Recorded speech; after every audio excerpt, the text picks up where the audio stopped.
बहुत शुक्रिया, बहुत बहुत आभार।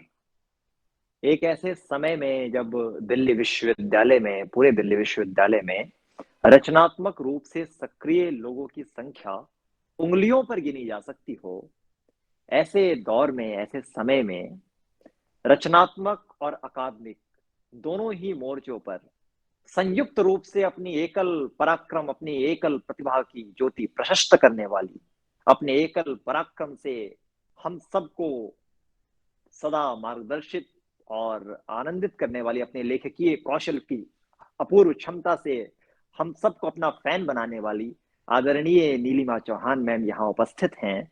मैं आपको दोनों हाथ जोड़कर प्रणाम करना चाहता हूं और आपके आशीर्वाद से इस कार्यक्रम का शुभारंभ करना चाहता हूं। हम एक्चुअली गला थोड़ा खराब है मेरा, और इस गले की खराब स्थिति के बावजूद अपने स्नेह की सत्ता से मुझे यहाँ आने के लिए बाध्य करने वाले मेरे बहुत प्रिय छोटे भाई मुशर्रफ का भी बहुत बहुत आभार कि इसने इतने खूबसूरत कार्यक्रम की संकल्पना रखी, इतने खूबसूरत कार्यक्रम का आयोजन किया। अक्सर सबसे पहले तो आप सबको, पूरे कॉलेज को बहुत बहुत बधाई कि जिस लेखिका को हम सब पढ़ना चाहते हैं, पूरी दुनिया पढ़ना चाहती है, यह आपका सौभाग्य है कि आपको उनसे पढ़ने का अवसर मिला है। यह आपका सौभाग्य है कि आपको उनका मार्गदर्शन प्राप्त होता रहा है। ग्रेजुएशन के दिनों में, बुक फेयर के समय में, यही वक्त होता है जब बुक फेयर लगता है दिल्ली में, प्रगति मैदान में। पिछले 2 साल से तो नहीं लग पा रहा। तो ग्रेजुएशन के दौर में अक्सर बड़े ये सिखाते थे कि बेटा खूब पढ़ना, खूब पढ़ा करो, जितना ज्यादा हो सके पढ़ो। तो इस ज्ञान की भूख के मारे हम सब लोग जब भी जाते थे पुस्तक मेले में, तो ढेर सारी किताबें खरीद कर लेते आते थे। बहुत सारी किताबें होती थी, जो जो दिख जाए, जो जो अच्छी किताब लगे सब खरीद लो, ऐसी स्थिति होती थी। फिर वो जब किताबें घर आ जाती थी, बुक शेल्फ में सजा कर रख दिया जाता था।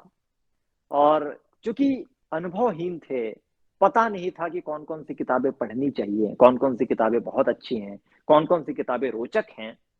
तो ऐसा बहुत कम होता था कि आप कोई एक किताब पूरी तरह से खत्म कर दो, पढ़कर समाप्त कर लो। आप किताब उठाते थे, कुछ पन्नों को पलटते थे, फिर आपको लगता था कि नहीं, this is not my cup of T. ठीक है, अच्छा है, लेकिन उतना बेहतर नहीं है। पतनशील पत्नियों के नोट्स उन किताबों में से है जिन्हें मैं एक बार में पूरी पढ़ गया। बहुत ही रोचक, जितने रोचक विषय वस्तु, उतनी ही प्रांजल, उतनी ही परिष्कृत, उतनी ही अच्छी भाषा। तो मैं उस दिन से फैन था नीलिमा चौहान मैम का, और उनसे मिलना चाहता था। तो यह मेरा निजी रूप से मेरा सौभाग्य है कि इस सभा में वह उपस्थित हैं और हम सबको आशीर्वाद देने के लिए उन्होंने समय निकाला।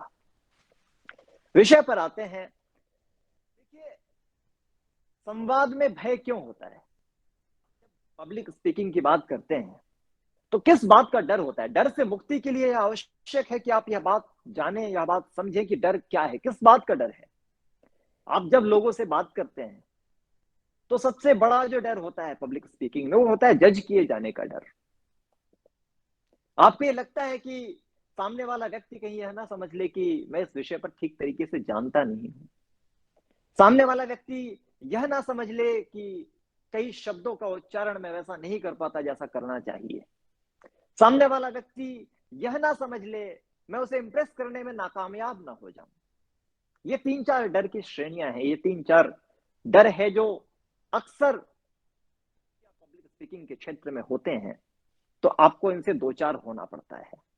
और शुरुआत में मुझे लगता है कि जब आप एक छोटे कस्बे से निकलते हैं, जब आप अपनी 12वीं करके किसी सामान्य शहर में, किसी सामान्य स्कूल में, दिल्ली जैसे शहर में आते हैं जहां अनंत संभावनाएं हैं, जहां लोगों से जुड़ने के असीम अवसर हैं, तो आपको लगता है कि हमें सजग होना चाहिए।